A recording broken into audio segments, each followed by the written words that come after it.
அப்ப இந்த ஞாபகம் ஒரு விட்டு கை காட்டினாங்களா இப்படின்னு சொல்லி அப்படின்னு சொல்லி இந்த பிரசனை எடுத்தாங்க. எடுக்க உள்ளதான் தெரிஞ்சது எனக்கு. என்ன, கர்த்தருக்குள் எப்பொழுதும் சந்தோஷமாக இருங்கள், சந்தோஷமாக இருங்கள் மறுபடியும் சொல்கிறேன்.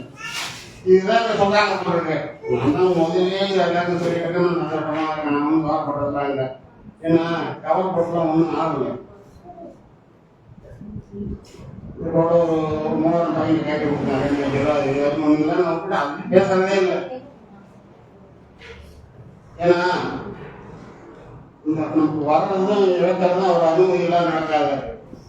அதில் கவலைப்படுறதுலாம் ஒன்றும் நடக்கலையம்மா. என்ன கொஞ்சம் விஷமா இருக்கும், உடம்புலாம் கிட்ட போகும், வேலை சாப்பிடாம இருக்கலாம். வேற ஒன்றும் லாபமே இருக்காது. அந்த காரியம் அதனால முடியாது, விட்டுடு, அது நடக்கும். அதனால எப்பயும் கொஞ்சம் கவலைப்படாம இருக்கேன். நீங்க கவலைப்படாத ஏதாவது கொஞ்சம் நடக்கும்னா கவலைப்படுங்க. சரி, அப்படியே ஒரு 2 மணி நேரம் கவலைப்படணும்னா ஒரு எவ்வளோ கூட இருந்துடும் அப்படின்னா அது ஆகாது. அது நம்ம வீணா நம்ம உடம்புல வந்து கெடுத்துக்க வேண்டாம்.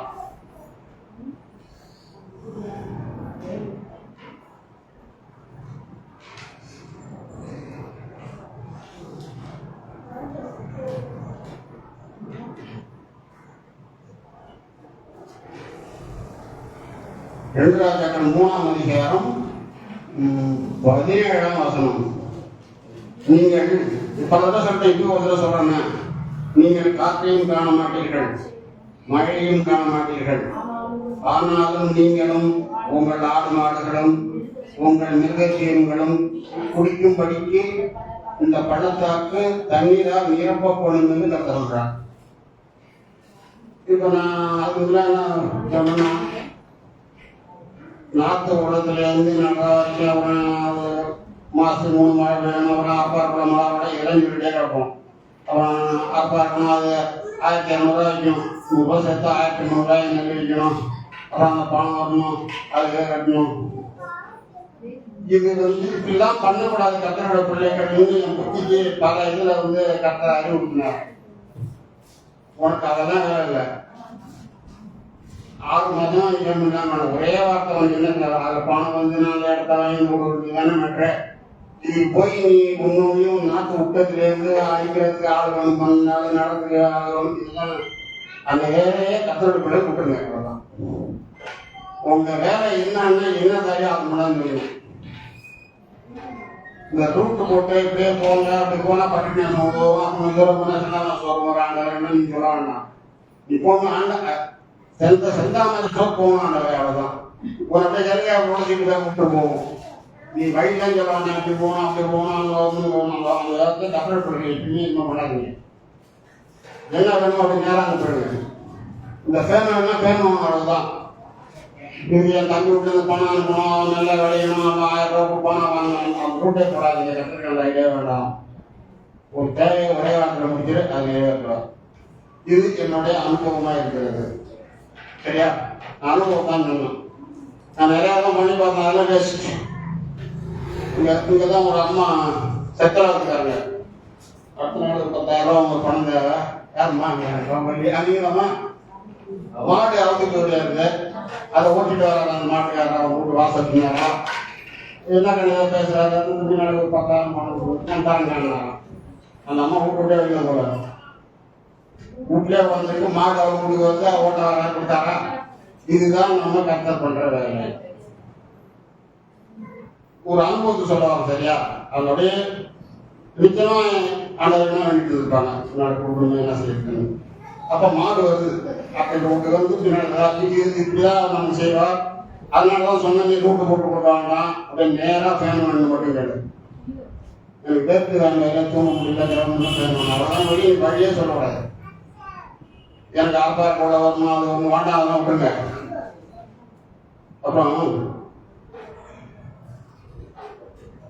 அறுப்பு காலம் வருவதற்கு இன்னும் 4 மாதம் செல்லும் என்று நீங்கள் சொல்கிறது இல்லையா? இப்போ நடவு நட்டு ராணி நட்டாச்சா? அப்போ நடவு நட்டுறாங்க சொல்லுவாங்க. எப்படி தை மாதம் 15ஆம் தேதி ஆப்பாக்குது.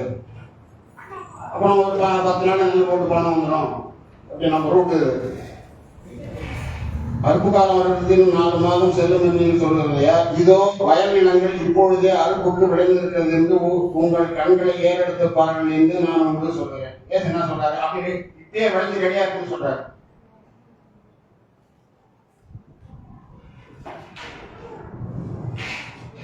பொட்டாசியம் கண்டம்னா தை மாசம் அறுப்பாக்கணும் இல்லையா? இப்பயே சொல்றாரு அப்படியே, இதோ வயல் நிலங்கள் இப்பொழுதே அறுப்புக்கு ரெடியா இருக்குன்னு போய் கேட்கிறாரு. விதைக்கிறவனும் அறுக்கிறவனும் ஆகிய இருவரும் ஒருமித்து சந்தோஷப்படத்தக்கதாக அறுக்கிறவன் கூலியை வாங்கி நித்திய ஜீவனுக்கு பலனை சேர்த்துக் கொள்கிறான்.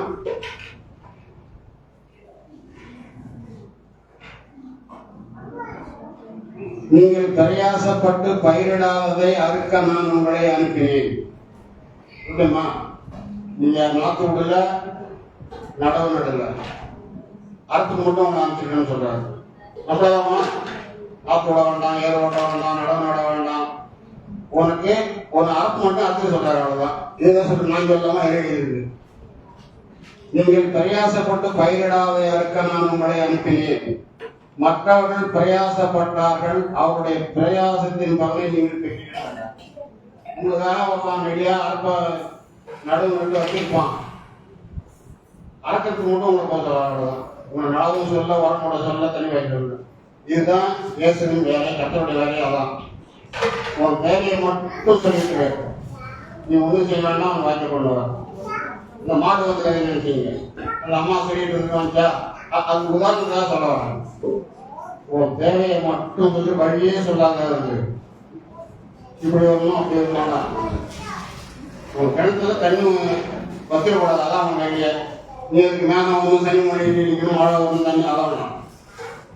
இதை மட்டும் சொல்ல உன் கிணத்துல தண்ணி இருக்கணும் சொல்றாரு. இதுக்கு இருந்த சொல்றாரு. நாங்கள் எல்லாம் வசூல்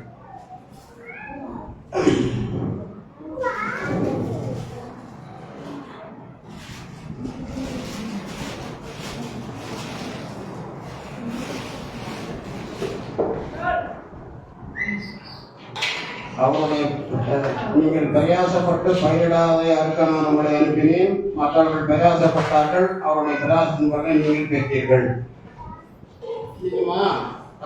சொல்றேன், தேவையை மட்டும் சொல்லிட்டு நீங்க வழி போட்டு கொடுத்தீங்கன்னா வழியிலே கூட வரவங்க. அப்ப நான் தை மாசம் வரைக்கும் நீங்க காத்துட்டு இருக்கணும். உங்க கேள்வி என்ன? பூ நல்லா வரணும், அப்புறம் உரம் போடணும், தண்ணி விடணும், பச்சை வரணும், 30 கடை வரணும், இதெல்லாம் சொல்லிட்டு இருப்பீங்க. அது கடையில போயிட்டு இருக்கணும். ஒரே வார்த்தையான அதை அறுபத்து வித்து இடம் வாங்கி கொடுக்கணும்னு சொன்னாங்க. அந்த கொடுக்கட்ட இடத்த கொடுத்துட்டுன்னா சீக்கிரமா நினைச்சிடும். இல்லைன்னா அது மாதம் நீங்க அப்புறம் அவருக்கு சொல்றீங்க நிறைய நல்லா கொடுத்து அப்புறம் நல்ல மழையெல்லாம் இருக்கணும், அப்புறம் அறக்கணும், அப்புறம் அந்த வேலையை விட்டுருங்க. காலதாமதம் இல்லாமல் சீக்கிரம் கிடைக்கணும். உங்களுக்கு நேரம் போயிடுங்க. உங்க தேவைக்கு குறுக்கு சார்பு ஓட்டாதீங்க. இது இந்த குட்டார ஓட்டத ஆண்டவருக்கு பிரியமானது அல்ல. அதனால அப்படியே டைரக்டா போங்க, சீக்கிரமா முடியும். ஏமாறக்கூடாது ஒன்று இல்லை. இதுல லேட்டா வந்து குழப்பத்தில் நம்மளுடைய மனம் புத்தி தான் நம்ம போட்டு குழப்படிக்கிறோம். அவரை சரியா அவர் கொடுக்க ரெடியா இருக்க, நீ அங்க வேற காலதாமதப்படுத்துகிறோம். நம்ம கேள்வியை நிறைவேற்றி வச்சு கேள்வியே கேட்காதீர்கள், கடைசி வரைக்கும் அப்படின்னு இருக்கணும். ஒரே வார்த்தையில சீக்கிரம் முடிஞ்சிடும். கத்திர சொல்றவங்க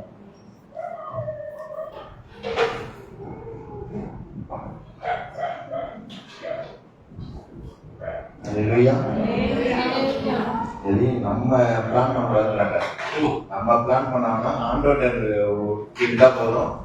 ஆண்டவர் பார்த்துட்டு அல்லேலூயா. ஆலோசனை ஸ்தோத்திரம். இப்போது நம்ம செய்திக்கு நிறைய கடந்து செல்லலாம். சாட்சி இருக்குதா?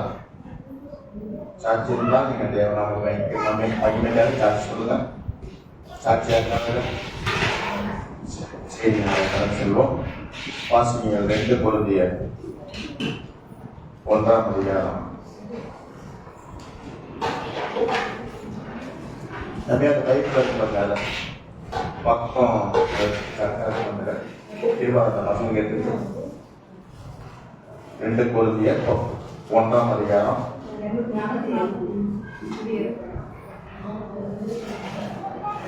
பக்கம் 245ஆம் பக்கம். பக்கம் 245.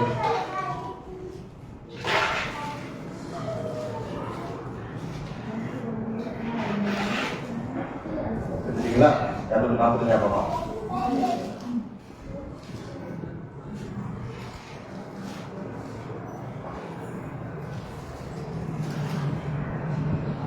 இந்த தினம் அது மாதிரி பார்த்தீங்கன்னா அது ஒரு பைபிள் கொடுங்கப்பா கேட்டு தருவாங்க. 2 கொரிந்தியர் 1ஆம் அதிகாரம் பக்கம் மாறுது.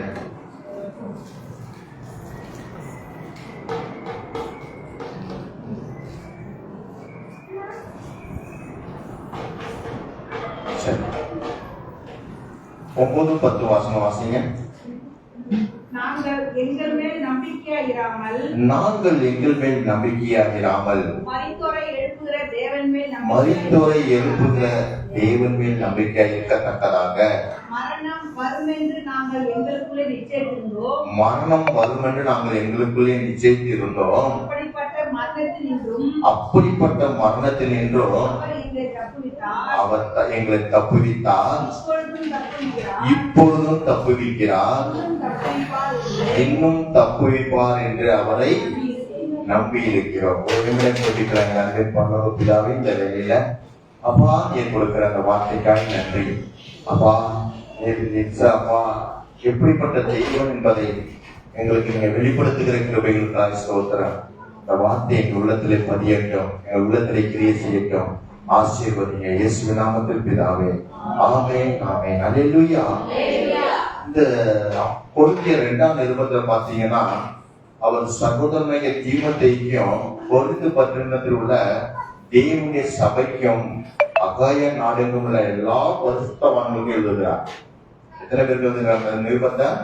அப்போஸ்தலனாகிய பவுல் சகோதரன் 1ஆம் வசனம் இருக்கு பாருங்க. 1ஆம் வசனத்துல சகோதரனாகிய தீமோத்தேயு, அது கொரிந்து பட்டணத்தில் உள்ள தேவனுடைய சபை, அது அகாயா நாடெங்கும் உள்ள பரிசுத்தவான்களுக்காக எழுதுகிறார். அவர் எழுதும் போது சொல்றாரு, நாங்கள் எங்கள் மேல் நம்பிக்கையா இராமல், அவர் மேல என்ன, எங்க மேல எங்களுக்கு நம்பிக்கையா இராமல் மரித்தோரை எழுப்புகிற தேவன் மேல் நம்பிக்கையா இருக்கத்தக்கதாக மரணம் வரும் என்று நாங்கள் எங்களுக்குள்ளே நிச்சயித்திருந்தோம். நம்முடைய ஆண்டவர் மரித்தோரை எழுப்புகிற தேவன். வேதத்தில் எத்தனையோ பேர் ஆண்டவர் உயிரோடு எழுப்பி இருக்கிறார். மரித்த லாசரை உயிரோடு எழுப்பினார். அடுத்து எலிசா தீர்க்கதரிசியை கொண்டு அந்த அந்த மகனை எழுப்பினார். ஆமா, என்னுடைய மக்களை கத்தனை செய்யறாரு, லாசரை சொல்லிட்ட பட்ட. அப்ப இதெல்லாம் ஆண்டவர் மரித்தோரை உயிரோடு எழுப்புகிற ஆண்டவரை என்ன செய்யறாங்க, நாங்க எங்க மேல நம்பிக்கையே இல்லை. சில பேர் சொல்லுவாங்க,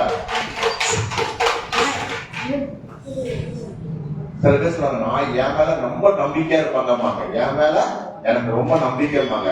ஆனா இவர் சொல்லல, இவரு என் மேல நம்பிக்கையா இருக்குன்னு சொல்லல. எப்படி சொல்றாரு, எங்கள் மேல் நம்பிக்கையா இராமல் மரித்தோரை எழுப்புகிற தேவன் மேல நாங்க நம்பிக்கையா இருக்கிறோம். உங்களுடைய நம்பிக்கை யார் மேல இருக்கிறது? உங்க நம்பிக்கை யார் மேல இருக்குது? இன்னைக்கு அப்படியே யோசித்து பார்க்கலாம். உங்க நம்பிக்கை மரித்தோரையே உயிரோடு எழுப்புகிற தேவன் மேல இருக்குதா, இல்ல சாதா மனிதர்கள் மேல உங்க நம்பிக்கை இருக்கிறதா? மனிதனால என்ன செய்ய முடியாது. நம்ம நம்பிக்கை என்ன ஆகும், அது வீண் போகிறதா காணப்படும். மனிதன் மேல வைக்கிற நம்பிக்கை அது வீண் போவதா இருக்கும். ஆனா கர்த்தர் மேல நீங்க நம்பிக்கை வைப்பீர்கள் என்றால் அந்த நம்பிக்கை ஒரு நாள் என்ன செய்யாது, வீண் போகவே போகாது. அதுக்கு இங்க சொல்றாரு, நாங்க யார் மேல நம்பிக்கையா இருக்கிறோம், எங்க மேலேயே நாங்க நம்பிக்கை இருக்கிறது இல்லைங்க. ஆனா ஒரே ஒரு நம்பிக்கை, ஆண்டவராகிய இயேசு கிறிஸ்து மேல மாத்திரம் எங்களுடைய நம்பிக்கையா இருக்கிறது என்று சொல்லி அவர் சொல்றாரு. அப்படிப்பட்ட மரணத்தில் நின்றும் அவர் என்ன செய்யறாரு, எங்களை தப்புவித்தார். 10ஆம் வசனத்தை சொல்றாங்க, எப்பேற்பட்ட மரணத்தில் நின்றாலும் அவர் என்ன செய்வாருங்களா, தப்புவித்தாரு. இப்பொழுது என்ன செய்யறாரு, தப்புவிக்கிறாரு.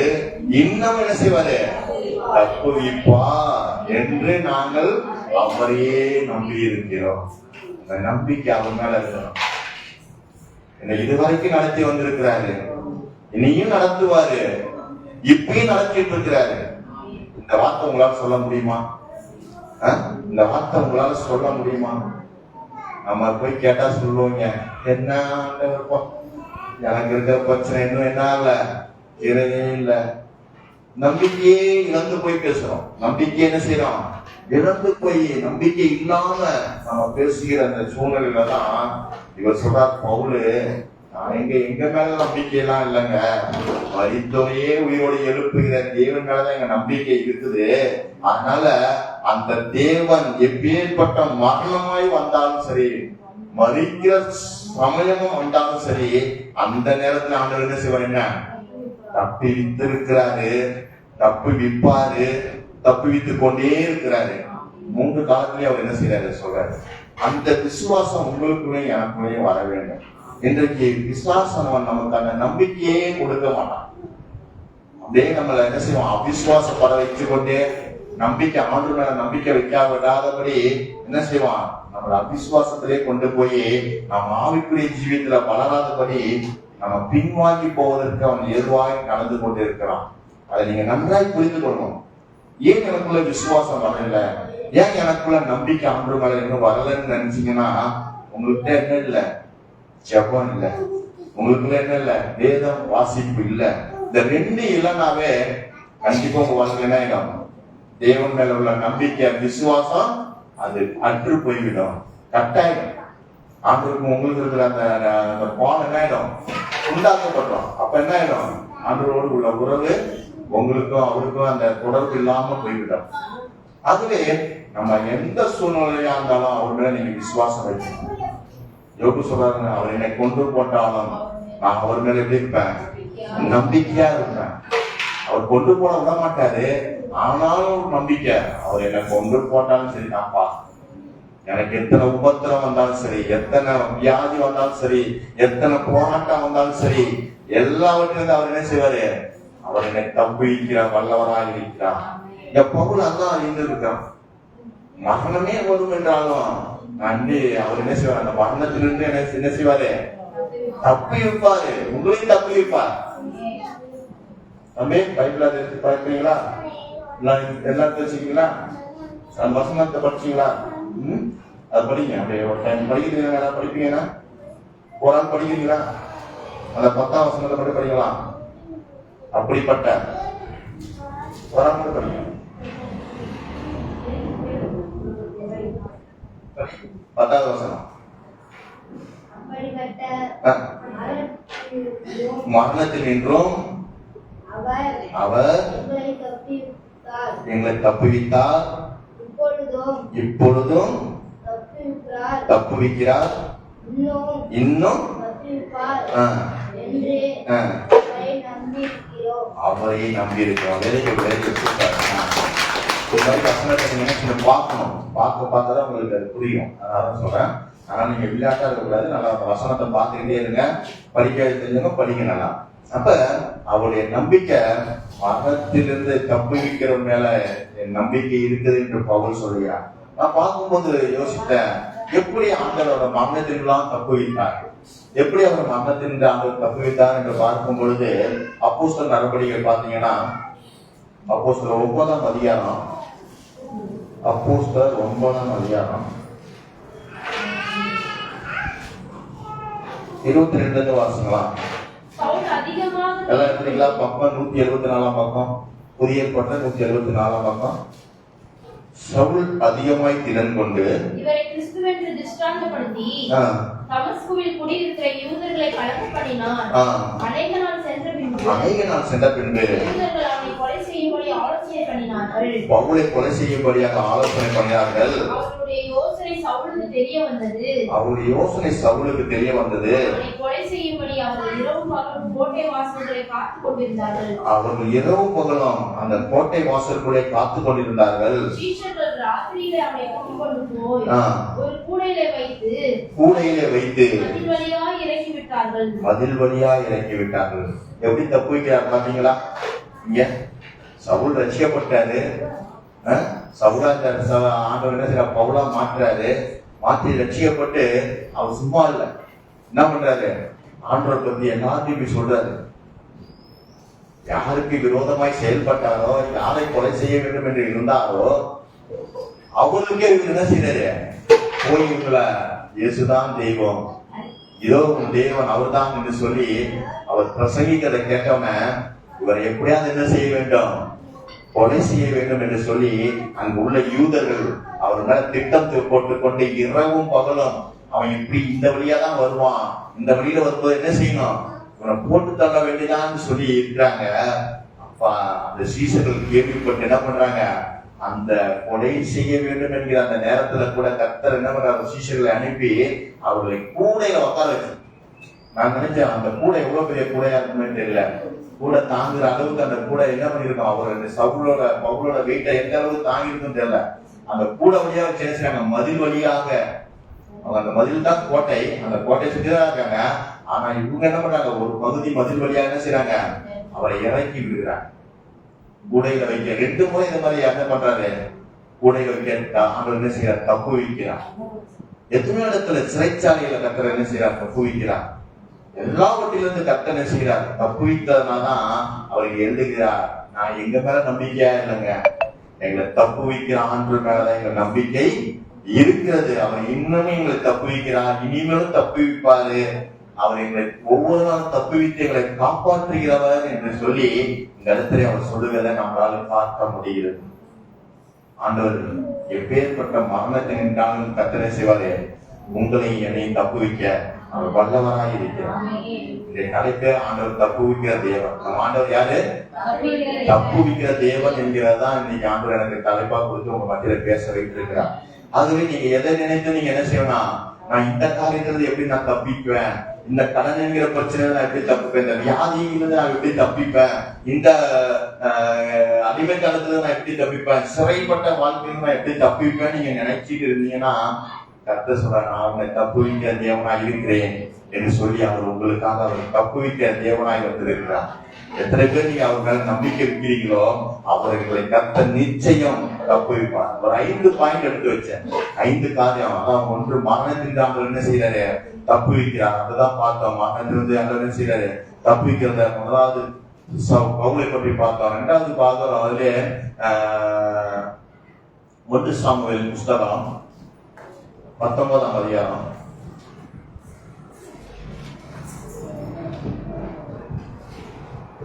ஒன்று சாமுவேல் 19ஆம் அதிகாரம்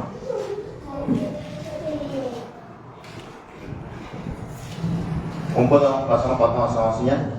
கர்த்தரால் விடப்பட்ட பொல்லாத ஆவி சவுலின் மேல் வந்தது. பழைய ஏற்பாட்டுல 367ஆம் பக்கம். கர்த்தரால் விடப்பட்ட பொல்லாத ஆவி சவுலின் மேல் வந்தது. அவன் தன் வீட்டிலே உட்கார்ந்து ஈட்டியை கையிலே பிடித்துக் கொண்டிருந்தான். என்ன செய்யறானா, சவுலே தன் கையில ஈட்டியை பிடித்துக் கொண்டிருந்தான். தாவீது தன் கையினால் சுரமண்டலம் வாசித்தான். தாவீதோ தன் கையினால் என்ன செய்யறான், சுரமண்டலம் வாசித்துக் கொண்டிருக்கிறான். அப்போது சவுல் தாவீதை ஈட்டியினாலே சுவரோடு சேர்த்து உருவ குத்தி போட பார்த்தான். ஆனாலும் இவன் சவுலுக்கு விலகினாலே அவன் எரிந்த ஈட்டி சுவரிலே பட்டது. அன்று ராத்திரி ஓடி போய் தன்னை தப்புவித்துக் கொண்டான். அன்று ராத்திரி என்ன செய்யறான், தன்னுடைய சவுளுடைய கையிலிருந்து தப்புவித்துக் கொண்டான். ஈட்டியை விட்டு எதிரான். அவன் முன்னாடி உட்கார்ந்து இவன் சுரமரம் வாசிக்கிறான், இவன் கையில ஈட்டி இருக்குது. ஆனா இவன் ஒரு பொல்லாத ஆவி வருகிறது. இவன் பொல்லாத ஆவி வரும்போது என்ன பண்றான், இவனுக்காக சுரமண்டலம் வாசிக்கிற அந்த தாவீது மேல என்ன செய்யறான், தன் கையில இருந்த ஈட்டியை எடுத்து விடுகிறான். அந்த விடும்போது என்ன செய்யறான், அந்த நேரத்துல ஆண்டவரை விலக்கி விடுறாங்க. விளக்குறதுனால அந்த சுவர்ல போய் அந்த ஈட்டி குத்துறதுன்னு சொல்லப்படுது. அப்ப ஆண்டவர் அந்த ராத்திரியிலேயே சவுல் கையிலிருந்து தாவீது என்ன செய்தாரு, பாதுகாத்து கத்தப்பட்டு வந்தார். இன்னைக்கு அதே 20ஆம் அதிகாரத்துல வாங்கலாம். 20ஆம் அதிகாரத்துல 3ஆம் வசனம் வாசிங்க. அப்பொழுது தாவீது, உம்முடைய கண்கள் எனக்கு தயவு கிடைத்தது என்றும், அந்த சவுல பையன் சொல்றாரு, யோனத்தான சொல்றாரு, உங்களுடைய கண்கள் எனக்கு தயவு கிடைத்தது என்று உம்முடைய தகப்பன் நன்றாய் அறிவார். உங்களுடைய தகப்பன் நன்றாய் தெரிய அறிவார். ஆகையால் யோனத்தானுக்கு மனநோவு உண்டாகாதபடிக்கு அவன் இதை அறிய போகாது என்பார்.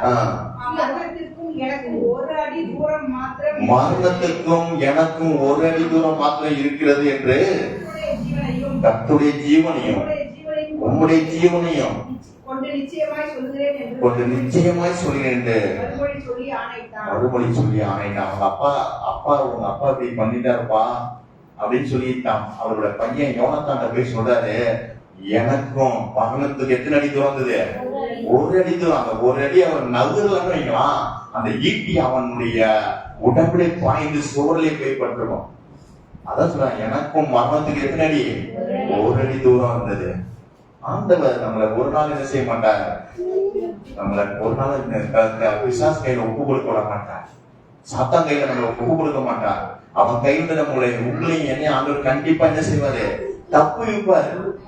கர்த்தர் உங்களை என்ன செய்வாரு, அந்த மரணம் ஏற்படுகிற மாதிரி எந்த ஒரு ஆபத்து வந்தாலும் சரி, எந்த ஒரு தீங்குகள் வந்தாலும் சரி, கர்த்தர் என்ன செய்வாரு, தப்பு. ஆனா ஒன்னே ஒண்ணு மாத்திரம் தான் ஆண்டவர் சொல்றாரு. அவர் பவுல் சொல்றாரு, நாங்க எங்க நம்பிக்கை ஆண்டவர் மேல இருந்தது. உங்க நம்பிக்கை ஆண்டவர் மேல இருக்கும் பொழுது கர்த்தர் எனக்காக யாவையும் செய்து கொடுப்பார், கர்த்தர் பார்த்துக் கொள்வார்னு சொல்லிட்டீங்க. அவர் மேல நம்பிக்கையா இருந்து செயல்படும் போது எத்தனை மரணத்தின் கட்டுகள் வந்தாலும் சரி, பிசாசோட எல்லாம் நம்மளை அழிக்க வேண்டும் என்று நினைக்கிற எந்த காரியமா இருந்தாலும் ஆண்டவர் என்ன செய்வார், அவைகள் உங்களை என்ன செய்வார், தப்பு வைப்பாரு. ஆகவே நீங்க விசுவாசத்தோட தேவ சமூகத்துல ஆண்டவரே என்ன நீங்க தப்புவீங்க ஆண்டவரே, என் குடும்பத்தை தப்புவீங்க ஆண்டவரே, என் பிள்ளைகளை எந்த தீமையையும் அணுகாதபடி அதுல எனக்கு தப்புவீங்கன்னு சொல்லி நீங்க கேட்டு ஒவ்வொரு நாளும் நீங்க கேட்கணும். தேவ சமூகத்துல நீங்க ஒவ்வொரு நாளும் விசுவாசத்தோடு நீங்க கேட்டீங்கன்னா கர்த்தர் நிச்சயம் என்ன செய்வாரு, உங்களை தப்புவீங்க அவர் வல்லவரா இருக்கிறார். அல்லேலூயா, அல்லேலூயா. சோர்ந்து போகாதீங்க, தைரியமா இருங்க. சோர்ந்து போய் என்ன செய்யாதீங்க, தூக்கத்துல என்ன செய்யாதீங்க, வசனத்தை விட்டுறாதீங்க. அவர் உங்களை தப்பு வைக்கிற ஆண்டவர்னு சொல்லிதான் ஆண்டவர் இன்னைக்கு உங்களோட பேசி கொண்டிருக்காரு. தூங்கிட்டு இருந்தீங்கன்னா எப்படி தப்பு வைப்பாரு? தாவீது தூங்கினாலும் வைக்கலாம், அந்த நேரத்துல என்ன ஆயிருக்கும், ஈட்டி என்ன செஞ்சிருக்கும், பாஞ்சிருக்கும். அவன் தூங்காம விழித்திருந்து தேவ சமூகத்தை அவன் சுரமணம் வாசித்து ஆண்டவர் ஆராதித்து இருந்ததுனாலதான் இருந்துச்சு. ஆண்டவர் அந்த ஒரு அடி தூரத்தை ஆண்டவர் அவன் கிட்ட அந்த மரணத்தை தப்பு வைத்தான். அவன் தூங்கி கொண்டிருந்தோம்னா ஆண்டவர் தப்பு வைப்பார் என்று நான் சொல்லலாம். என்னால் கேரண்டி கொடுக்க முடியாது. விழித்திருங்க, தேவ சமூகத்துல வந்தா விழிப்போடு இருங்க. ஆண்டவர் என்ன பேசுகிறார், என்ன சொல்லுகிறார் என்று அந்த தாகம் இருந்தா நமக்குள்ள என்ன வராது, தூக்கம் வரவே வராது. ஆனா ஏதோ கடமைக்கே வரும் அப்படின்னு வந்தீங்கன்னா ஆண்டவர் உங்க வாழ்க்கையில தப்பு வைக்கிறவராக இருக்க முடியாது. அவர் உங்க வாழ்க்கையில நல்லவராகவே இருக்க முடியாது. தூங்கிட்டு இருக்கிற உங்க வாழ்க்கையில கர்த்தர் நல்லவராக, தப்பு வைக்கிறவராக, சர்வ வல்லவராக இருக்க வாய்ப்பே இல்லை. நீங்க எப்ப விழித்திருந்து தேவ சமூகத்துல வசனத்தின் மேல தாக்கத்தோடு, வசனத்தின் மேல பற்றுதலோடு இருந்து கேட்கிறீங்களோ அப்பதான் ஆண்டவருடைய வார்த்தை உங்க வாழ்க்கையில இப்படியே செய்யும். எனக்கும் பலவீனம் உண்டு. ஆனா தேவ சமூகத்துல போனா என்ன ஆகும், பிரசங்க நேரத்துல தூக்கம் வராது. என்ன அந்த பிரசங்கர் என்ன பேசுறாரு, நானும் உங்களை மாதிரி வாரத்துக்கு 2-3 பிரசங்கத்தை நானே கேட்கிறேன். போறேன் ஊழியக்கார மீட்டிங்லாம் போறேன், போகும்போது உட்காரேன். எனக்கு நைட்டு 1 மணி 12 மணி தான் தூங்கி என்ன செய்வேன், காலை ஏஞ்சி ஊழியக்கார மீட்டிங் போய் உட்காருவேன். போறீங்கன்னா சில சபையெல்லாம் நல்லா ஏசி போட்ட சபையில போய் தான் ஊழியக்கார மீட்டிங்ல கலந்து கொள்ளுறேன். ஆனால் என்ன செய்யாது, தூக்கம் வராது. ஏன்னா படுக்கிறது 1 மணி 2 மணி தான் படுப்பேன். இருந்தாலும் என்ன செய்யாது, தூக்கம். எதனால, அந்த வசனத்திற்காக ஆண்டவர் என்ன பேசுறாரு, ஆண்டவர் என்ன சொல்றாரு, அம்மாமா கேக்குதா, அந்த வசனத்து மேல தாகம் என்ன செய்யாது, தூக்கம் அதே வராது. நான் அதுக்கு நான் கேரண்டி. உங்களுக்கு தூக்கம் வந்துன்னா என்ன அர்த்தம்னா வசனத்தை குறித்து ஒரு என்ன அலட்சியம் இருக்கு உங்களை. அந்த சொல்றாரு, நான் வசனத்துக்கு அதுதான் முக்கியத்துவம் கொடுத்து கொண்டே இருக்கிறேன். வசனத்தை எப்படியாவது நம்ம சபையை செய்யணும், படிக்கணும். வசனத்தை எப்படியாவது செய்யணும், கற்றுக்கொள்ளணும். கற்றுதான் படிக்க தெரியாதவங்க பிரசங்க நேரத்தையான செய்யுங்க, நல்லா காது கொடுத்து கேளுங்க. நம்ம கொஞ்சம் பேர் தான் இருக்கிறோம், கொஞ்சம் பேரா இருந்தாலும் என்ன செய்யணும், அதுதான் லைவே போடாம இருந்தேன். நமக்கு எதுக்கு லைவ் நினைச்சேன். ஆனா அந்த நாட்கள்ல எனக்கு வகுப்பு ஆசிரியர், அந்த ஒரு ஆசிரியர் பேசும்போது உங்களுடைய லைவ்லாம் பார்த்து உங்களுக்கு படாச்சு, நல்லா நீங்க மக்களுக்கு சேவை செய்யறத பார்த்து நான் சந்தோஷப்படுறேன் அப்படின்னு அவர் சொன்னாரு. அவர் இங்கே இருந்தார். ஆனா என்ன செய்யறாரு, அவருக்கு சொன்னா அந்த வார்த்தை நினைச்சு, சரி நம்ம என்னுடைய செய்யணும், லைவ் போடுவோம். அது மூலம் அனைவரும் என்ன செய்யறாங்க, பாக்குறாங்க. இந்த லைவ் என்ன செய்யறாங்க, அனைவரும் பாக்குறாங்க. இந்த வார்த்தை என்ன செய்யறாங்க, இடையில 1 மாசம் என்ன செஞ்சேன், விட்டுட்டேன். ஒரு என்ன நம்ம சபையில பெரிய சபையா இல்ல ஒண்ணு லைவ் பார்த்து யாராவது வந்திருக்காங்களா சபைக்கு அப்படின்னு சொல்லி நான் அப்படியே ஒரு விருப்பாய் விட்டேன். பல நாட்கள்ல அந்த என்னுடைய ஆசிரியருக்கு அவர் போன் பண்ணி பேசணும் நிமித்தம் நான் இந்த வார்த்தையில என்ன செய்யறேன், லைவ் போறேன். சரி, எத்தனையோ வீட்டுல இருந்து பாக்குறவங்களுக்கு அது என்ன செய்யும், இது புரோஜனமா இருக்கும். நம்ம ஆராதிக்கிற ஆராதனை புரோஜனமா இருக்க வேண்டியதுக்காக தான். ஆகவே நம்ம என்ன செய்யணும்? ஒரு தாகத்தோட தேவன் மேல விசுவாசத்தோட நீங்க வந்து தேவ சமூகத்தை வந்து நீங்க ஆராதிச்சீங்கன்னா கண்டிப்பா உங்களுக்கு தப்பு வைக்க ஆண்டவரா இருப்பார். இன்னைக்கு அனைவரும் என்ன ஆண்டவர் என்ன இதுல இருந்து தப்பு வைக்கலையே, நான் இதுல போய் மாட்டிக்கிட்டு இருக்கேனே, நான் இதுல போய் சிக்கிக்கிட்டு இருக்கேனே, நீங்க அனைவரும் குழம்பி கொண்டிருக்கீங்க. அதுக்குதான் வழி இன்னைக்கு ஆண்டவர் உங்களுக்கு சொல்லுகிறார். நீங்க உங்க நம்பிக்கையெல்லாம் இதுவரைக்கும் யார் யார் மேல நம்பிக்கை வச்சீங்கன்னு எனக்கு தெரியாது. இன்றையிலிருந்து உங்க நம்பிக்கைய அவர் மேல வைங்க. மரித்தோரையே எழுப்புகிற தேவன் மேல உங்க நம்பிக்கை இருக்குமானால் நிச்சயம் உங்களை கர்த்தர் செய்வாரு. உங்களை எல்லாவற்றிலிருந்து தப்பு வைப்பார். இன்னும் 4 பாயிண்ட் இருக்கு. அதிகம் மரணத்திலிருந்து தப்பு வைக்கிறார். அவரை பத்தி பார்த்தோம். அது சிறையில் இருந்து தப்பு வைக்கிறார். இன்னைக்கு சிறைப்படுத்தி வைக்கிறான் பிசாசு. நான் கேட்பேன், கடைசியா 5 பாயிண்ட் கேட்பேன், நீங்க சொல்லணும். 2வது பார்க்கணும், சிறையில் இருக்கிறது கட்டளை செய்யறாரு, தப்பு வைக்கிறார். இன்னைக்கு பிசாசு சிறு பிள்ளைகள் முதல் பெரியார் வரையில் எதையாவது சிறையில் என்ன செய்யலாம்? அடைத்து வைத்து விடுகிறான். செல்போனுங்கிற சிறை, கெட்ட நண்பர்களுங்கிற சிறை. அவங்க நண்பர்கள் வீட்டுக்கு வரைய முடியாது. என்னதான் அவங்க பெற்றோர்கள் கூப்பிட்டாங்க என்ன செய்ய மாட்டாங்க, ஃப்ரெண்ட்ஸோட தான் இருப்பாங்க. அவங்க வந்து தேவனை தேடுறது, தேவனை ஆராதிக்கிறது, தேவனோட உறவுல வர்றதை இருக்கவே முடியாது. இந்த மாதிரி சிறை, குடும்ப சிறை. குடும்பத்தின் நிமித்தம் என்ன செய்யப்படுறதில்ல, ஆராதிக்க முடியாம இருப்பாங்க, ஆண்டவரை தியானமா இருப்பாங்க. இந்த சிறைகளுக்கு ஆண்டவர் எப்படி தப்பு வைக்கிறார் பாக்குறோம். இதுக்கும் உங்களுக்கு எல்லாத்துக்கும் ஒரு ஆதாரம் வச்சுதான் நான் என்ன செய்யறேன், பேசுறேன். இதுலயும் பவுல பாத்தீங்கன்னா தெரியும். அப்போஸ்தலர் நடவடிக்கைகள் 16ஆம் அதிகாரத்துல, அப்போஸ்தலர் 16ஆம் அதிகாரம், அதே பவுல் வாழ்க்கையில் நடந்ததுதான்.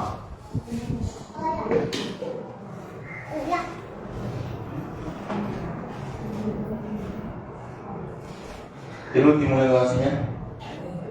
அவர்கள் அநேக அடி அடித்த பின்பு சிறைச்சாலையிலே வைத்து அவர்களை பத்திரமாய் காக்கும்படி சிறைச்சாலைக்காரர்களுக்கு கட்டளையிட்டார்கள். ஆமா, இந்த சம்பவத்தை நான் சொல்றேன்.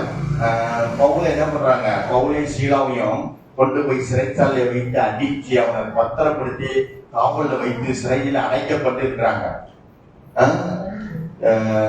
அதுக்கு கீழே பாத்தீங்கன்னா 25ஆம் வசனம் வாசிங்க.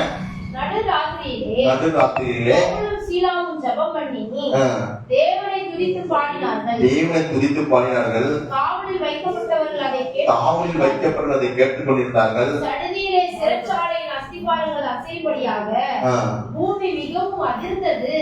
உடனே கதவுகள் எல்லாம் திறவுண்டது. எல்லாருடைய கட்டுகளும் எல்லா கட்டுகளும் கலன்று போயிடுச்சு. சிறையின் கட்டுகளை கர்த்தரால் என்ன செய்ய முடியும், அவிழ்க்க முடியும். அந்த சிறையில் இருக்கிறது தப்பிக்கவும் உங்களால, அவரால் முடியும். நம்மளால முடியாது, ஆனா அவரால் முடியும். நீங்க நினைக்கலாம், என்று இந்த சிறை இருக்கிறது யார் என்னை விடுதலையாக்க முடியும், யார் என்ன தப்புவிக்க முடியும், நான் இப்போ இதுல மாட்டிக்கிட்டு இருக்கனே, இதுல நான் எப்படி தப்புவிப்பேன்னு நீங்க நினைக்கலாம். சிறை வாழ்க்கை போன்ற சிறைப்பட்ட வாழ்க்கை என்பது எல்லாருக்கும் தெரியும். சிறை வாழ்க்கையில் நம்ம சுதந்திரமா இருக்க முடியுமா? முடியாது. சிறை வாழ்க்கையில் நல்லா நினைச்ச முடியாது, சுதந்திரமா இருக்க முடியாது. அங்க பாத்தீங்கன்னா 4 சுவர் தான், 4 சுவர்ல 3 சுவர் தான், ஒரு பக்கம் என்ன கம்பி தான். நல்ல ஆதாரம் இருக்காது, நல்ல காற்றோட்டங்கள், நல்ல ஒரு வசதிகள், நம்ம வீடு மாதிரிலாம் இருக்காது. சிறை வாழ்க்கை என்பது அது ஒரு சிறைப்பட்ட வாழ்க்கை. அந்த இடத்துலதான் கர்த்தர் செய்யறாங்க, அங்க துதிக்கிறாங்க, பாடுறாங்க. அந்த துதித்து பாடின வேலையில என்ன தட்டுகள் எல்லாம் கலந்து போய் சிறைச்சாலையின் அஸ்திபாரங்கள் அசைகிறது. நீங்க நினைக்கலாம், இதுல என்னால விடுபடவே முடியாது, நான் இதுல கட்டப்பட்டு இப்படி அடைக்கப்பட்டிருக்கேன் நீங்க நினைக்கலாம். அந்த சிறை அடைக்கப்பட்ட அந்த வாழ்க்கையில் கர்த்தர் உங்களை என்ன செய்வாரு, தப்பு இருக்க. இங்க பாத்தீங்கன்னா பவுலசிலாவும் துதித்தாங்க, ஆராதித்தாங்க. அடுத்த நேரம் என்னாவது அந்த சிறைச்சாலை ஆண்டவன் செய்யறாரு, தப்பு வைத்துக் கொண்டு ஆண்டவன் செய்யறாரு, வெளியே வர வைக்கிறார். அதுக்கு பின்னாடி பாத்தீங்கன்னா தெரியும், 27 சிறைச்சாலைக்காரன் நித்திரத்திலிருந்து பார்க்கும் போது சிறைச்சாலையின் கதவு திறந்திருப்பதை கண்டு கட்டுண்டவர் ஓடி போனார்கள் என்று பட்டயத்தை உருவி தன்னை கொலை செய்து கொள்ள பார்த்தான். அப்ப பாக்குறாங்க, என்ன சிறைச்சாலையே திறந்து இருக்குது, யாரா முடியுமா? சிறைச்சாலை கூட பூட்டி வச்சவங்க சிறைச்சாலை கதவு திறந்து கடந்த எப்படி இருக்கும், எப்படா சாவி வந்தது, எப்படி வந்து அவங்க திறந்தாங்க? அது காவல் காத்துட்டு இருந்தவங்க என்ன பண்ணிட்டான், தூங்கிட்டான். ஆனா ஆண்டவர் என்ன செய்யறாரு, அங்க அப்ப அந்த ஆண்டவர் சுவிசேஷம் சொல்லி அந்த சிறைச்சாலை குடும்பம் என்ன செய்து ரட்சிக்கப்படுது. நம்ம சிறைப்பட்ட வாழ்க்கைக்குள்ள இருந்தாலும் அங்கேயும் கத்த நம்ம என்ன செய்வாரு, அநேகரை ரட்சிக்கிறவர்களாய் கர்த்தர் மாற்றுவார். இங்க பாத்தீங்கன்னா அந்த இடத்துல அந்த சிறைச்சலக்காரன் அவன் குடும்பம் செய்து ஞானஸ்தானம், அந்த இரவிலே ஞானஸ்தானம் எடுக்கிறாங்க. அந்த இரவிலே என்ன பண்றாங்க? ஞானஸ்தானம். உங்களை சிறைப்பட்ட வாழ்க்கை வருதுன்னா அந்த வாழ்க்கைக்குள்ளாக ஏதோ ஒரு ஆண்டவர் நோக்கத்தை வைத்திருக்கிறான்னு அர்த்தம். தப்பு வைக்கிறதுக்கு முன்னாடி அதுல ஏதோ ஒரு நோக்கம் இருக்குது. அதுக்குதான் இந்த சிறைப்பட்ட வாழ்க்கை நீங்க என்ன செய்யணும்? புரிந்து கொள்ளணும். எனக்கே சிறைப்பட்ட வாழ்க்கை வந்து நீங்க என்ன செய்யறது? கேள்வி கேட்டுட்டு ஆண்டவர் ஆராதிக்காதபடி, ஆண்டவர் துடிக்காதபடி நீங்க இருந்தீங்கன்னா ஆண்டவர் என்ன செஞ்சவங்கள தப்பு வைக்க முடியாது. அப்ப இதே நம்மளா தானே செஞ்சிருப்போம். ஜெயில கட்டி போட்டு வச்சுட்டாங்க, நம்ம என்ன பண்ணுவோம்? தூங்கிட்டு நமக்கு யாரும் ஜாமீனுக்கு கூட ஆள் வர மாட்டாங்க. நம்ம படி என்ன செய்யணும்? இங்கே இருக்க வேண்டியதான். எப்ப வந்து கவர்மெண்ட் என்ன செய்யுது இவங்களை விடுன்னு சொல்லுது அப்ப வர வேண்டியதான் சொல்லி நம்ம இருந்திருப்போம். ஆண்டவர் தேடாதபடி, ஏன் ஆண்டவரை எனக்கு ஜெயிலுக்கு கூட்டீங்க, நான் உமக்காக தான் ஆண்டவர் இருந்தேன் அப்படிலாம் என்ன செய்வோம்? கேள்வி கேட்டு நம்ம செய்யுது ஆண்டவரே என்ன செய்வோம்? இருந்து பேசிட்டு இருப்போம். நான் இவங்க அப்படி இல்லை. அந்த சிறைக்குள்ள இருந்தாலும் ஆண்டவர் என்ன செய்தாங்க? துதித்து பாடினார்கள். நம்ம அந்த சிறை வாழ்க்கை வந்தோடனே நம்ம என்ன செய்யறோம்? ஆண்டவரை விட்டு விட்டுறோம். விட்டு விட்டோம்னா ஆண்டவர் என்ன செய்யறாரு? அவரும் நம்ம என்ன செய்யறாரு? விட்டுறாரு. ஆனா அவரை நீங்க அந்த இடத்துல நீங்க துதிக்கணும். அப்பதான் தப்பிப்பார். அப்பதான் என்ன செய்வாரு?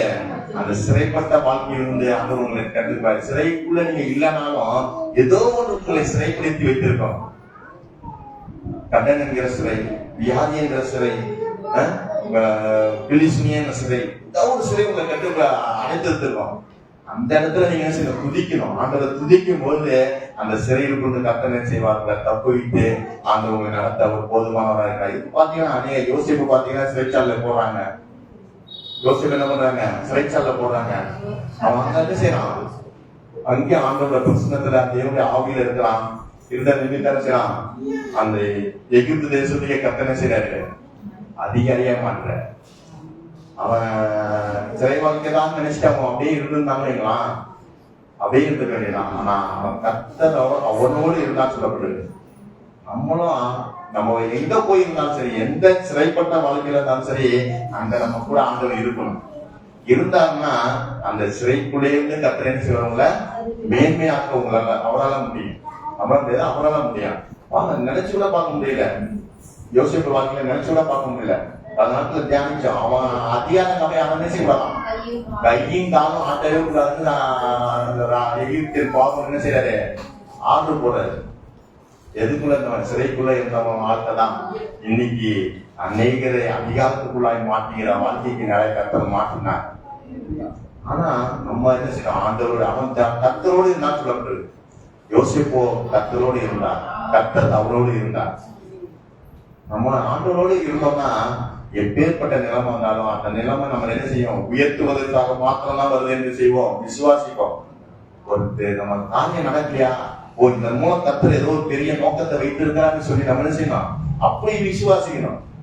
நம்ம இதெல்லாம் முடிஞ்சு போச்சு, அவ்வளவுதான், இது மட்டும் அவ்வளவுதான் அப்படின்னு நம்ம என்ன செய்யக்கூடாது? தீர்மானம் பண்ணக்கூடாது.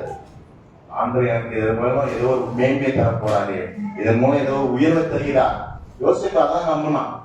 எனக்கு சிறை வாழ்க்கை வந்தது, 8 பேர் வந்தது, செய்யாத பாவத்தை செஞ்சான்னு சொல்லிச்சு, எல்லாம் சொல்லிச்சு. அவன் சோர்ந்து போன. அவன் கர்த்தரை விட்டு ஒரு நாளுமே செய்யல, பின்வாங்கவே இல்லை. கர்த்தரோடு இருந்தான். கர்த்தர் அவனை ஏற்ற வேலையில அந்த எகிப்து தேசத்துக்கு அதிகாரியாக கர்த்தர் அவனை மாற்றி அவனை உயர்த்தினார். ஆண்டவரால் முடியும். அந்த சிறையில் இருக்கிற என்ன செய்யறார்? தப்பிக்க பண்ணி அங்க மேன்மையா அந்த பக்கம் அந்த நாட்டுக்கே எகிப்து தேசத்துக்கே அங்க என்ன செய்யறாரு? அதிகாரியாக மாற்றினார். அந்த உங்க வாழ்க்கையிலையும் அவர் தப்பு வைக்க வல்லவராக இருக்கிறார். நீங்க என்ன செய்யணும்? அவரோடு இருக்கணும். அவரோடு இருந்துகிட்டே இருந்தீங்கன்னா கர்த்தர் நிச்சயம் உங்களோட இருப்பார். அடுத்து பார்க்கிறோம், அடிமைத்தனத்திலிருந்து ரட்சிக்கிறார். அடிமைத்தனத்திலிருந்து 3வது பாயிண்ட் என்ன? அடிமைத்தனத்திலிருந்து ஆண்டவர் என்ன செய்யறாரு? ஒவ்வொரு தப்பு வைக்கிறார். எத்தனையோ பேர் அடிமைத்தனத்துல மாட்டிட்டு விடுபட முடியாம இருக்காங்க. பாவங்கிற அடிமைத்தனம். ஏதோ ஒரு பாவத்துல அடிமையா இருக்கிறோம்.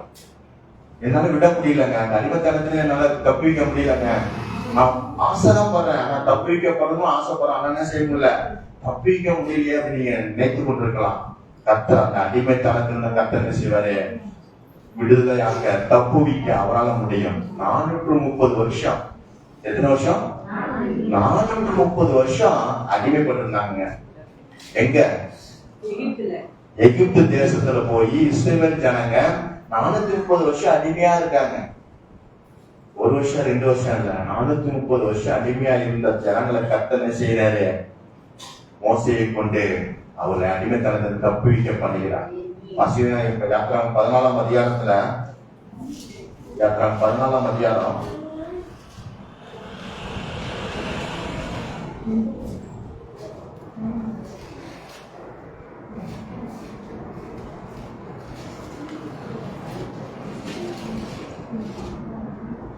யாத்திராகமம் 14:30 வாசிங்க.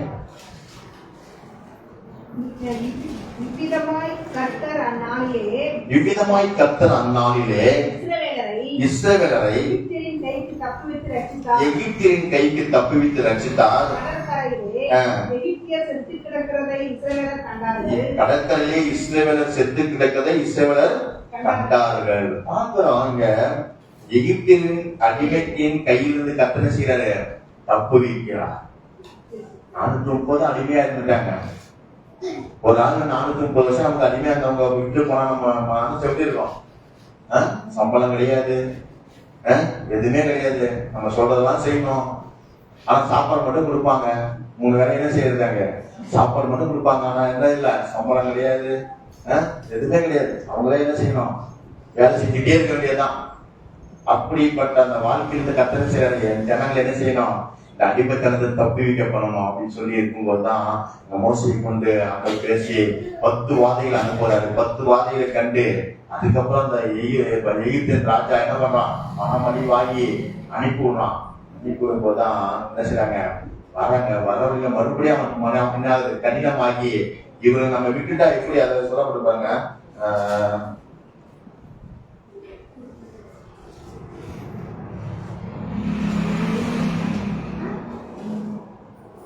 13:17 13ஆம் அதிகாரம் 17ஆம் வசனத்துல பார்வோன் ஜனங்களை போகவிட்ட பின்பு தெரிஞ்சுங்களா? ஜனங்கள் யுத்தத்தை கண்டால் செய்வாங்க, மனமடிவாகி எகிப்துக்கு திருப்பி வருவார்கள் என்று சொல்லி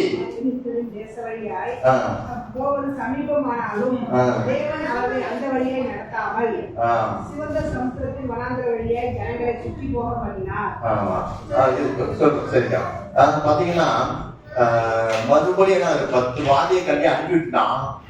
அதுக்கப்புறம் என்ன செய்யறது? இவங்களை போய் மறுபடியும் செய்யணும். யுத்தம் பண்ணினா என்ன செய்வாங்க?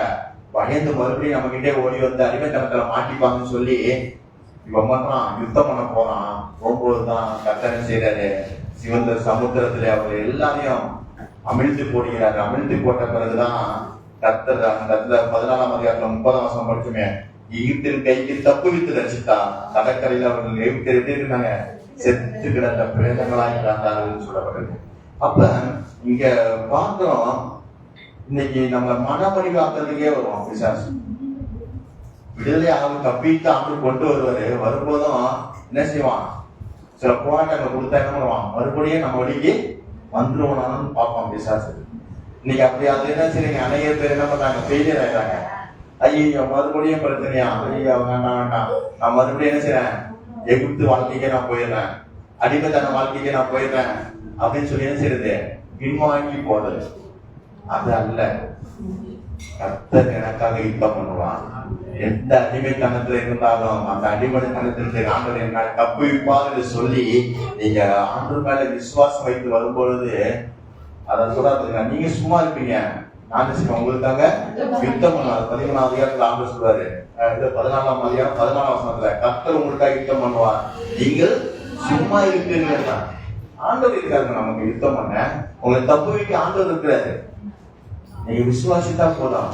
அதான் சொல்றாரு, நாங்கள் எங்க மேல விசுவாசமா நம்பிக்கையா இல்லாமல் மரித்தோரை எழும்ப பண்ணுகிற மேல என்ன செய்யணும்? நம்பிக்கையா இருக்கிறோம் போல் சொல்றாரு. அது போல உங்களுடைய விசுவாசமும் மறுபடியும் அடிமைத்தனத்துக்கு போயிருந்தல்ல, விசுவாசம் பயமுறுத்தும் போது மறுபடியும் யுத்தம் நம்ம குடும்பத்துக்குள்ள பல பிரச்சனைகளை விசுவாசம் கொண்டு வரும்போது என்ன செய்யறது? மறுபடியும் அடிமைத்தன வாழ்க்கைக்கு போயிடக்கூடாது. ஒரு காலத்துல அடிமையா இருந்தோம், ஆண்டவர் என்ன செய்தார்? ரட்சித்து விடுதலையாக்கி தப்புவிக்க பண்ணி அவர் சமூகத்துல நம்மளை கொண்டு வந்துட்டாரு. மறுபடியும் என்ன செய்யக்கூடாது? அதே அடிமைத்தன வாழ்க்கைக்கு போயிடக்கூடாது. அவன் பயமுறுத்துவான். அங்க அப்பதான் சொன்னான், போய் அவங்க என்ன செய்ய யுத்தம் பண்ணா அவங்க என்ன செய்வாங்க? பயந்து மறுபடியும் நம்ம எகிப்துக்கே வந்துருவாங்கன்னு பாக்கலாம். ஆனா ஆண்டவர் என்ன செய்யல, அவர்களை அந்த செங்கடலிலே மூழ்கடித்து அவர்களுடைய கர்த்தர் பெரிய ரட்சிப்பை கட்டளையிடுகிறார். அதுவே நம்ம ஆண்டவர் சமூகத்து மேல, ஆண்டவர் மேல நம்பிக்கையோடு இருந்தா போதும். எந்த அடிமைத்தனத்திலிருந்து ஆண்டவரால் தப்பிக்க முடியும் முடியாதுங்க. சில பேர் சொல்லுவாங்க, இவெல்லாம் ரட்சிக்க முடியாதுங்க, இவெல்லாம் அதுல அடிமையா இருக்காருங்க, இதுக்கு மதுபானத்துக்கு அடிமையா இருக்காருங்க, இவர் விபச்சாரத்துக்கு அடிமையா இருக்காருங்க, இவரு போதை பழக்கத்துக்கு அடிமையா இருக்காங்க, இவெல்லாம் ரட்சிக்க முடியாதுன்னு நினைக்கலாம். ஆண்டவரால அந்த அடிமைத்தனத்திலிருந்து தப்புவிக்க ரட்சிக்க அவரால் முடியும். நானும் நீங்களும் ஆராதிக்கிற தப்புவிக்கிற ஆண்டவர் என்ன செய்வாரு, அந்த தீய பழக்கத்திலிருந்து, அந்த அடிமைத்தனத்திலிருந்து ஆண்டவர் தப்புவிக்க அவரால் முடியும். எத்தனை பேர் விசுவாசிக்கிறீங்க? அல்லேலூயா, அல்லேலூயா. அடுத்ததாக 4வது பார்க்கிறோம். இதற்கு என்ன சொல்லிருக்காங்க? 3. அப்படி சொல்லலாம். மதத்திலிருந்து அந்த சிறையிருப்பிலிருந்து தப்புவிக்கிறாரு, அடிமைத்தனத்திலிருந்து தப்புவிக்கிறாரு. 4வது பார்க்கலாம், கடன் பிரச்சனை ஆண்டவர் தப்புவிக்கிறான். அநேக கடன்ல விழித்து கொண்டிருக்காங்க. என்ன செய்வேன், அப்படி தப்பிப்பேன், போய் மாட்டிக்கிட்டேனே, இதுல இருந்து எப்படி தப்பிப்பேன் அப்படின்னு முடித்து கொண்டு இருக்கிறவங்களுக்கு தான் ஆண்டு சொல்றாரு. வேதத்துல ஆண்டு சொல்றாரு, நீயும் அநேக ஜாதியில் கடன் இருப்பாய், நீயும் கடன் வாங்காதிருப்பாய்ன்னு சொல்லிருக்காங்க. வாக்குத்தத்தம். அந்த வாக்குத்தத்தை நம்ம என்ன செய்யணும்? விசுவாசிக்கணும். விசுவாசித்தா கண்டிப்பா என்ன செய்வாரு, அந்த கடன் என்கிற கடன் தப்பு வைக்க அவர் போதுமானவராக. ஆதாரமா வேதத்துல பாத்தீங்கன்னா 2 ராஜாக்கள் புஸ்தகம் 2 ராஜாக்கள் 4ஆம் அதிகாரம் 2 ராஜாக்கள் 4ஆம் அதிகாரம் 1 வாசிங்க. தீர்க்கதரிசிகளுடைய புத்திரரில் ஒருவனுக்கு மனைவியா இருந்த ஒருவனுக்கு மனைவியா இருந்த ஒரு ஸ்திரீ எலிசாவை பார்த்து, உமது அடியானாகி என் புருஷன் இறந்து போனான், உமது அடியான் கர்த்தருக்கு பயந்து நடந்தான் என்பதை அறிவீர். கடன் கொடுத்தவன் இப்போது என் 2 குமாரை தனக்கு அடிமையாக்கி கொள்ள வந்தான் என்றால், நான் உனக்கு என்ன செய்ய வேண்டும்? வீட்டில் உன்னிடத்தில் என்ன இருக்கிறது சொல் என்றான்.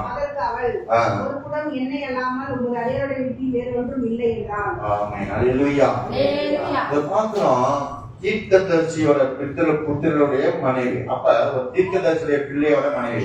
அப்ப தீர்க்கதரிசிக்கு மருமகள். நான் யோசிச்சேன், ஒரு தீர்க்கதரிசி வீட்டுல எப்படி கடன் வந்தது? ஒரு தீர்க்கதரிசியோட வீட்டுக்கே கடன் வருதுன்னா அப்ப எப்படி இருக்கும் அப்படின்னு யோசிச்சேன். ஒரு கணவர் என்ன பண்ணிட்டாங்க, இந்த பெண்மணியோட கணவர் என்ன பண்ணிட்டாரு, கடன் வாங்கிட்டு அவருக்கு இறந்து போயிட்டாரு. ஆனா கடன் கொடுத்தவங்க என்ன பண்றாங்க, அவருடைய 2 பிள்ளைகளையும் என்ன செய்யறாங்க, அடிமையாக்கி கொள்ளும்படியாக வந்திருக்கிறாங்க. அப்ப எலிசா தீர்க்கதரிசியில போய் முறையிடுறான். அந்தோடைய என் வீட்டுக்காரரு ஒரு தீர்க்கதரிசியுடைய பிள்ளை தான், அவரு கடன் வாங்கிட்டு பயந்து போயிட்டாரு. ஆனா கடன் கொடுத்தவங்க என்ன பண்ணிட்டாங்க, இப்ப என் பிள்ளைங்க அடிமையாக்கு வந்துட்டாங்கிறாரு. அப்ப நான் உனக்கு என்ன செய்யணும் அப்படின்னு சொல்லும்போது, நான் கடன் அடைக்கணும் போது, உன்கிட்ட என்ன இருக்குது? என்கிட்ட ஒரு குடம் என்னதான் இருக்குது, வீட்டுல என்ன இருக்கு, ஒரு 20 குடம் என்னதான் இருக்குதுன்னு சொல்லும் போது, அந்த குடத்தை என்ன பண்ண, நீனும் பிள்ளைங்களும் வீட்டுக்குள்ள போய் உன்னுடைய எல்லா பெரும் பாத்திரங்களை வாங்கி அதை ஊற்று என்ன செய்யும், எண்ணெய் வந்து கொண்டிருக்கும் அப்படின்னு சொன்னோம்னா, எல்லா வீட்டு பக்கத்துல இருக்க எல்லா வீடுகளுக்கும் போய் என்ன பண்றாங்க, அந்த பிள்ளைங்க போய் பாத்திரங்களை வாங்கிட்டு வந்து வைத்து அந்த எண்ணெயை ஊற்ற எண்ணெய் என்ன செய்து கொண்டு இருக்குது, பெருகி கொண்டே இருக்குது. இதெல்லாம் முடியுமா? நீங்க நினைச்சா முடியுமா? நான் நினைச்சா முடியுமா? ஆண்டவர் அற்புதம் செய்வார். ஆண்டவர் அந்த கடந்து தப்பு வைக்க அவங்கள அந்த அடிமையாக்க வரலாம். கடன் பெற்று வந்தவங்களை என்ன செய்யறான், எப்படியாவது உனக்கு கடனைத்தான் இல்லைன்னா என்ன செய்ய, உன் பிள்ளைய தாங்கும், கடனைத்தான் எல்லாம் உன் பிள்ளைய தாங்கும். ஆனா அந்த இடத்துல யார் பிள்ளைய கொடுக்க முடியும்? அதுவும் அடிமையா முடியாது தெரியும், எப்படி அடிமையா போக முடியும்? அதுக்காக அந்த மகள் என்ன பண்றா, தீர்க்கதரிசி எலிசா கிட்ட வந்து தேவ சமூகத்துல அவன் சொல்றான், இன்னைக்கு கடன் இருக்குன்னா அவன் வேற யாருக்கும் போக கூடாது, தேவ சமூகத்துல தான் வரணும். தேவ மனுஷன்கிட்ட தான் வரான், தீர்க்கதரிசிகிட்ட தான் வரான். வேற இவன் பைனான்ஸ் மினிஸ்டர் யாரையும் போய் பார்க்க போல, வேற பேங்க்காரங்க போய் பார்க்க போல, யாரையும் போய் பார்க்க போல, தேவனுடைய மனுஷனாக எலிசா தீர்க்கதரிசி வந்து செய்யறதே பார்த்து அவங்க கிட்ட தன்னுடைய விண்ணப்பத்தை சொன்ன உடனே அவர் சொல்றாரு, வேற ஒண்ணும் சொல்ல, தேவசமூகம் ஒண்ணு அவர் கொடுக்கறதெல்லாம் பெரிய கஷ்டமானதெல்லாம் ஒண்ணும் கிடையாது. ஆண்டவர் உங்க தப்பிக்கிறதுலாம் ஒரு பெரிய கஷ்டமானதெல்லாம் ஆண்டவர் கொடுக்கவே மாட்டாரு. நம்மகிட்ட என்ன இருக்கோ அதை வச்சு ஆண்டவரே செய்வாரு. அந்த பிரச்சனையை மாத்த வர முடியும். அதுக்காக போயிட்டு இதை மந்திரவாதியில பண்ண சொல்றாங்க, நீ இதை போய் அதை வாங்கிட்டு வா, இதை வாங்கிட்டு வந்து இதை செய்ய அதை செய்யுமாங்க. ஆனா நம்மாண்டர் அப்படியே இல்லை. நம்மகிட்ட என்ன இருக்குது, எங்க ஒண்ணுமே இல்லைனாலும் சரியா இல்லாதவர்களை இருக்கிறவர்களை போல அழைத்து அவர் என்ன செய்வாரு, ஆசீர்வதிக்க அவரால் முடியும். அங்க அந்த ஸ்திரீக்கு என்னக்கா, எங்க ஒரு குடம் என்ன பாத்திரம் என் வீட்டுல இருக்குங்க, ஓ அந்த எண்ணெயை செய்ய எல்லா பாத்திரத்திலையும் ஊற்றுங்கிறாரு. ஊற்றுன வேலையில வருது போய் வேற பாத்திரம் இல்லையாப்பான்னு கேட்கிறா. இல்லம்மா வேற பாத்திரம் இல்லைன்னு சொன்னாங்க, ஸ்டாப் ஆயிடுச்சு. வேற பாத்திரம் இல்லைன்னு சொன்னாங்க, என்ன ஸ்டாப் ஆயிடுச்சு. போய் சொல்றா தீர்க்கதரிசிட்ட போய் எல்லாம் பாத்திரம் எல்லாம் நம்பி போச்சு, சரி போ அதை விட்டு என்ன செய்ய உன் கண்ணை தீர்த்துப்பாரு. ஆனா தீபமா வேற கடன் பண்ணாரு. நம்மளுடைய என்ன இருக்கோ அதை வைத்து தான் அந்த செய்வாரு. பெருக வைத்து அந்த பெருக்கத்தை வைத்து கடனை என்ன செய்வாரு, அடைக்க வைப்பார். நினைப்பாங்க, என்ன ஆண்டவர் உங்க ஆண்டவர் கடன் எப்படி அடைப்பாரு, எப்படி அவரால் அடைக்க முடியும் அப்படிலாம் கிளாஸ் கேள்வி கேட்டுட்டு இருப்பாங்க. ஒரு வேலை நம்ம இருக்கிறத வச்சு அவரால் என்ன செய்ய முடியும், அடைக்க அவரால் முடியும். அதுல இருந்து அந்த கடன் பிரச்சனை தப்புவிக்க அவரால் முடியும். நம்ம விசுவாசிக்கணும். அவர் சொன்னாங்க, எங்க நம்பிக்கை அங்க மருத்துவரையே எழுப்புகிற தேவன் மேலதான் எங்க நம்பிக்கை. அவதான் எங்க தப்புவிப்பான், தப்புவிக்கிறார், இனிமேலும் தப்புவிப்பான். ஆகவே எப்பேற்பட்ட கடன் பிரச்சனையா இருந்தாலும் அவரால் அந்த கடன்ல இருந்து தப்புவிக்க அவரால் முடியும். நீங்க விசுவாசித்து நம்பிக்கை வைங்க, கர்த்தர் உங்களை கண்டிப்பா அதுல இருந்து தப்புவிக்க பண்ணி அவர் ஆசீர்வதித்து அவர் நடத்த போதுமானவரா இருக்கிறார். அடுத்து 4 கொஸ்டின். 5வது பாத்தீங்கன்னா வியாதி இருந்து அவர் என்ன செய்யறாரு, தப்புவிக்க ஆண்டவரா இருக்கிறார். இதோட நான் முடித்துக் கொள்கிறேன். இன்னும் அநேகர் பார்க்கலாம். சிங்கக்கேவிலிருந்து தப்புவிக்கிறார், எரிகிற அக்னி சூளையிலிருந்து தப்புவிக்கிறார் ஜனங்களை. ஆனா இப்ப வியாதியிலிருந்து தப்புவிக்கிறவங்களுக்கு ஒரு ஆதாரமாய் பார்த்துட்டு நம்ம ஜெபம் பண்ணி முடிப்போம். ஏசாயா 38ஆம் அதிகாரம், ஏசாயா 38 1 வாசிங்கன்னா தெரியும்.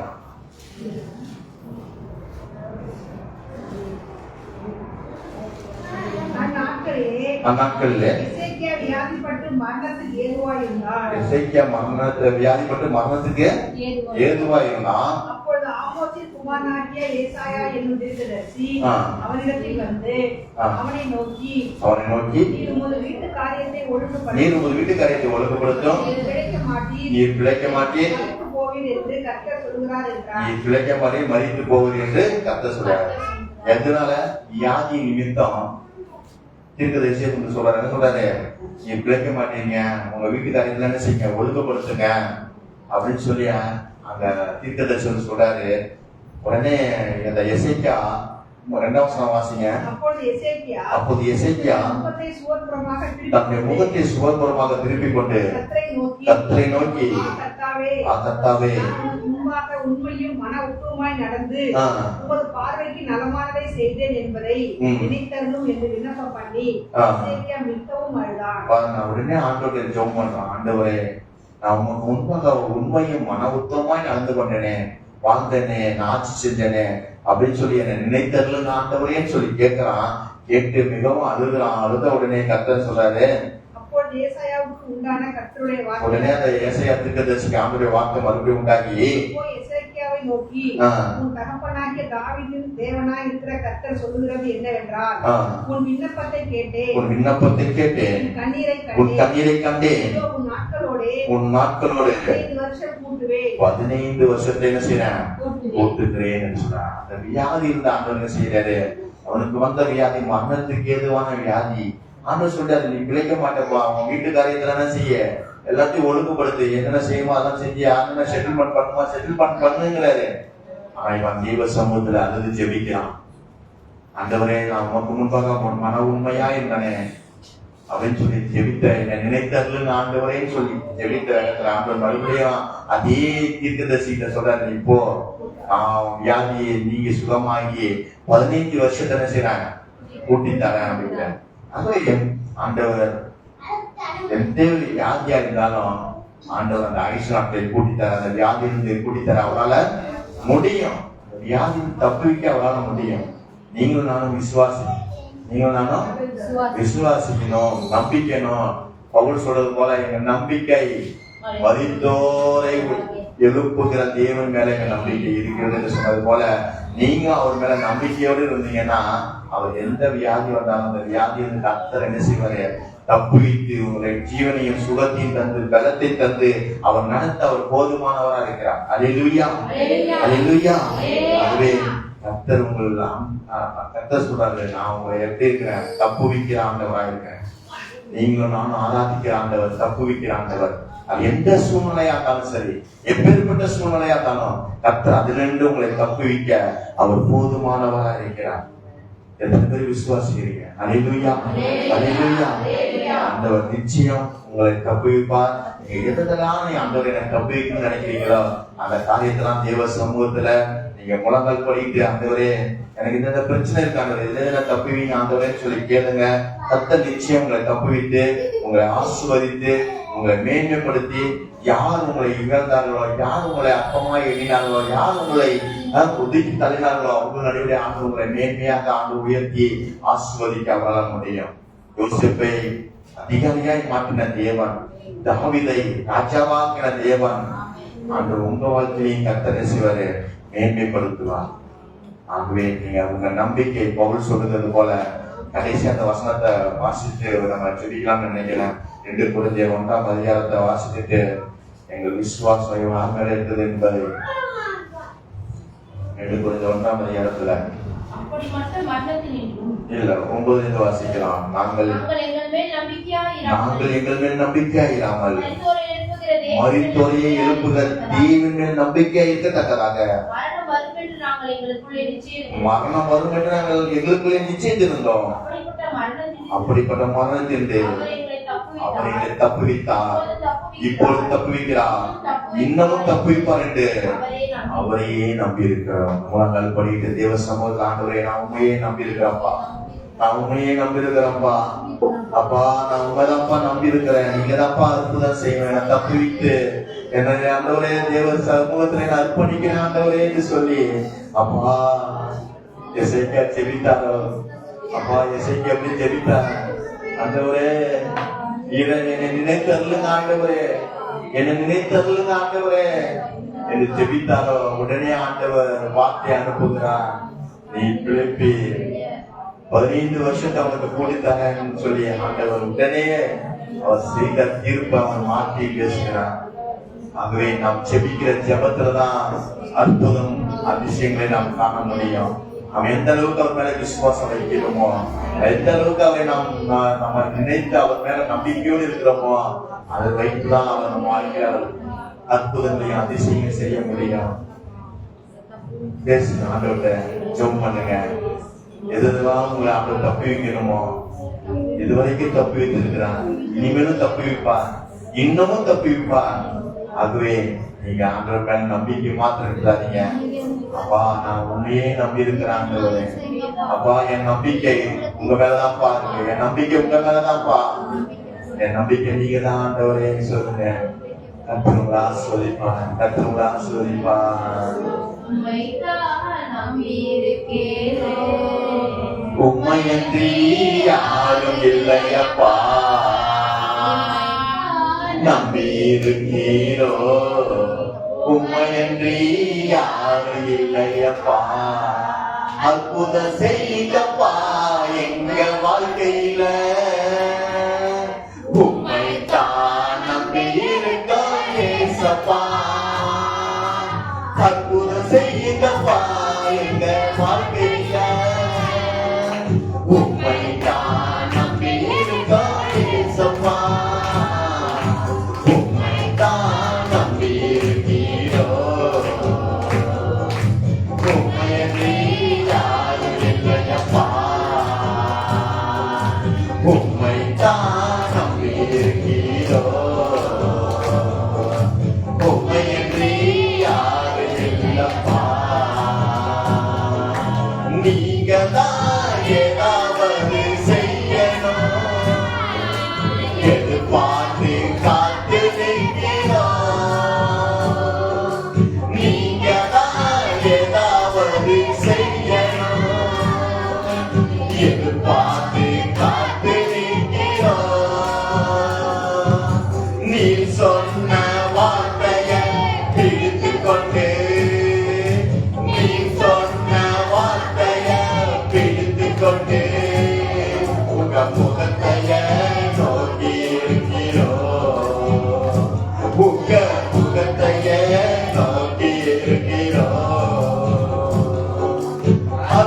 செய்யுங்கப்பா எங்க வாழ்க்கையில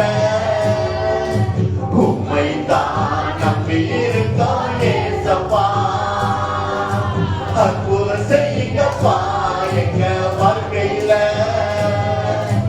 உம்மைத்தான் நம்பி இருக்கோம் ஏசப்பா உம்மைத்தான் நம்பி இருக்கிறோம் உம்மைக்கு யாரு இல்லையப்பா உம்மைத்தான் நம்பி இருக்கிறோம் உம்மைக்கு யாரு இல்லையப்பா ஆமாப்பா உண்மையை நாங்கள் நம்பி இருக்கிறோம் எங்களை தப்பு வைக்கிற இனிமேலும் தப்பு வைக்க போகிற எங்கள் தேவனாய கர்த்தரையே நாங்கள் நம்பி இருக்கிறோம் அப்பா மரித்தோரை உயிரோடு எழுப்புகிற தேவனை நாங்கள் நம்பி ஜீவிக்கிறோம் ஆண்டவரே இன்னமும் எங்களை தப்பு வைப்பீங்க இதுவரையும் எங்களை தப்பு வைத்துக் கொண்டிருக்கிறீங்க எல்லா இங்கிருந்து எல்லா சிறையிலிருந்து எல்லா மரணத்திலிருந்து எல்லா கடனிலிருந்து எல்லா வியாதியிலிருந்து எல்லா ஆண்டவரே அப்பா சொல்றாங்களே வியாதி நீங்க விடுதலையாக்கி எங்களை தப்புவிக்கிறதா சொல்றேன் உங்களுடைய பிள்ளைகளை நீங்க தப்புவீங்க ஆண்டவரே எதுனாலே தப்பிக்க முடியாதபடி நிதறி கொண்டிருக்காங்களோ முடித்து கொண்டிருக்காங்களோ அந்த காரியத்தில் நீங்க தப்புவீங்கப்பா உம்மால முடியும் ஆண்டவரே நீங்க தான்ப்பா அற்புதம் செய்யணும் எங்க சபைக்கு நீங்க தான்ப்பா அற்புதம் செய்யணும் எங்க பிள்ளைகளுக்கு நீங்க தான்ப்பா அற்புதம் செய்யணும் உங்களுடைய பிள்ளைங்க நீங்க தான்ப்பா அற்புதம் செய்து தப்பு வைத்து தப்பு வைக்கிற தேவன் சொல்லியிருக்கீங்க ஆண்டவரே நீங்க தப்பு வைக்கிறா இருந்து எல்லா ஆண்டவரே இங்கிருந்து நீங்க தப்பு வைக்க பண்ணி அப்பா ஆசுவாரத்தை காண உதவி செய்கிற கிருபைக்காய் நன்றி அந்த ஒவ்வொருவரையும் கத்திர ஆசுவதித்து தப்பு வைக்கிற கிருபைக்காய் நன்றி அந்த சிறு பிள்ளைகள் பெரியவர்களில் ஒவ்வொருவரையும் ஆசுவதிங்க அப்பா அந்த செய்தியை கேட்டுக்கொண்டிருக்க எல்லாரையும் கத்த நீங்க ஆசுவதிங்கப்பா எல்லாரும் வாழ்க்கையில நீங்க தப்பு வைக்கிற ஆண்டவராய் இருந்து அவர் வாழ்க்கையில எதை குறித்து கலங்கி இருக்காங்களோ அதுல இருந்து நீங்க அந்த ஒரு அற்புதத்தை செய்து வருகிற நாட்களில் ஒவ்வொரு சாட்சியாக இருந்ததுப்பா இந்த வார்த்தையை ஒவ்வொரு பிடித்து கொண்டாண்டு நீங்க தப்பு வைக்கிறவர் ஆண்டவர் என்பதை நான் நம்புறேன்னு சொல்லி ஒவ்வொரு விசுவாசித்து அற்புதங்களை பெற்றுக்கொண்டு சபையில சாட்சியை அறிவிக்க தக்க உதவி செய்யுங்க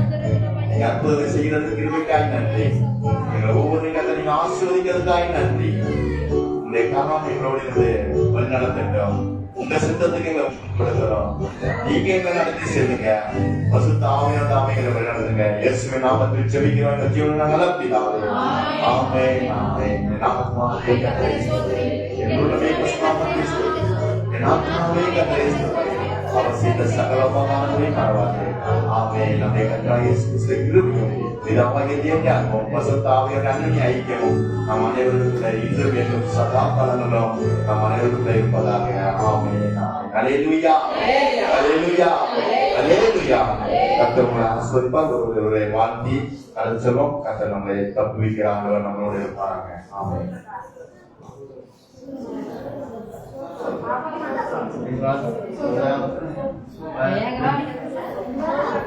Terima kasih.